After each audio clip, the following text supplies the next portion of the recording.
ఏం చూస్తున్నావు ప్రతి? కామెడీ వీడియోస్ చూస్తున్నా అక్క. అమ్మ కామెడీ వీడియోస్ చూడొద్దు అన్నది కదా. ఇప్పుడు అమ్మ లేదు కదా అక్క.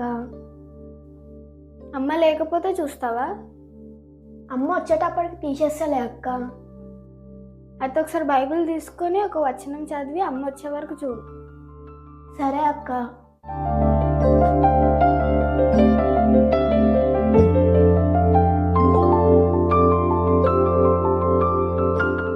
ఏం చదవాలో జల్దీ చెప్పక్క.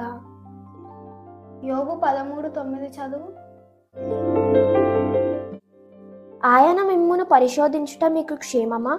లేక ఒకడు నరులను మోసము చేయనట్లు మీరు ఆయనను మోసము చేయుదురా? మీరు రహస్యముగా పక్షపాతము చూపిన ఎడల నిశ్చయముగా ఆయన మిమ్మును గద్దించును. మనం మనుషులను మోసం చేయొచ్చు కానీ దేవుడిని మోసం చేయలేం.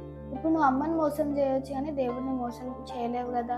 దేవుడు ఎప్పుడు మనతోనే ఉండి మనం గమనిస్తూనే ఉంటాడు. కాబట్టి నువ్వు ఎప్పుడైనా ఒంటరిగా ఉన్నప్పుడు దేవుడికి ఇష్టమైనట్టు జీవించాలి.